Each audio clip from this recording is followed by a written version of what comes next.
I know what you're thinking. Can he move any slower to the stage?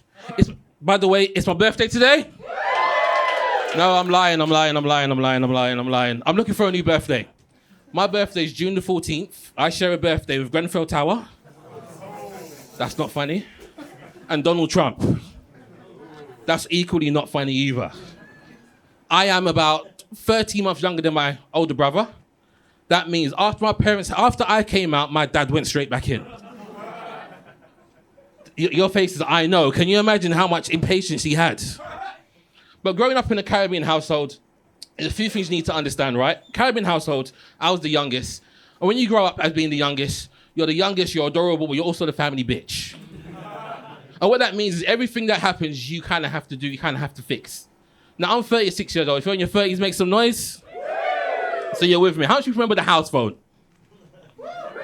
The thing in the before mobile phones, there's a thing in the house. There was the house phone. How much do you remember TVs, the black and white TVs? So I grew up and there was one TV in the house, and to get the TV working, you have an area where sometimes it wouldn't work, and so from time to time you have to use a hanger. How do you know what I'm talking about? And me being the family bitch, that's what I was. I'll be behind the TV with the hanger, trying to get things working. I'll put it to you this way. I never saw EastEnders the right way up for 30 years of my life. And from time to time, while growing up, you would get instructions, and I would, it's different. In the Caribbean household, you're taught to obey, not understand. Given direct instructions. And from time to time, I will say to me, Richard, if the phone rings, tell them I'm not in. Very straightforward. If the phone rings, Richard, tell them I'm not in. The phone rings, Richard answers the phones. Richard, is your mum in? My mum told me to tell you. I'm panicking now. I can hear my mum in the background looking for weapons of mass destruction. Tony Bear, where are you? I'm panicking, I'm crying. She walks up to me with a straight face, looks me dead in the eye and says, stop crying before I give you something to cry about. I was like, what in the buy one, get one free is going on here? What in the Blue Peter, here's one I made earlier, is happening here? But I feel like as people, we've kind of grown, haven't we? COVID taught us something.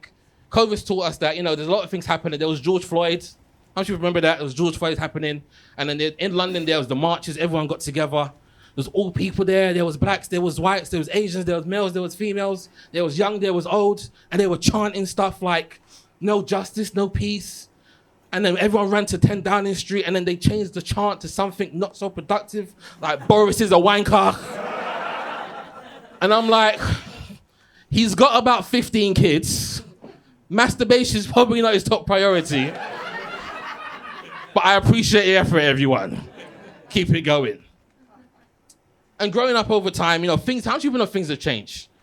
Back in the day, if there was a TV program and it was called, it was Still a Black, and it was Blind Date, and you would go and you'll find someone. How do you know things now have changed, hasn't it? Yeah.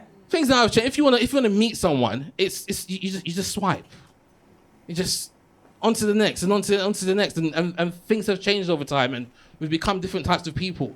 And one of the things that I liked during lockdown was that everyone became a baker. How do you know what I'm talking about?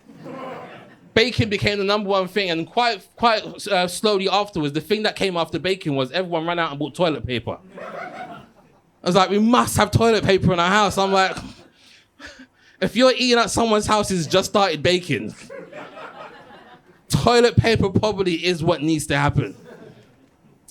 And so growing up, again, in a Caribbean household, I began to ask my parents questions. I've got kids, all right? And they're 5 years apart. I asked my parents, why did you have 2 kids under 2? I'm sure that's a lot of hard work.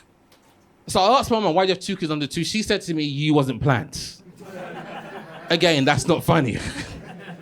I said to my dad, why did you have 2 kids under 2? He looked me dead in the eye, and he said, there's buy one, get one free. Thank you for your time, everyone. My name is Richard Tull.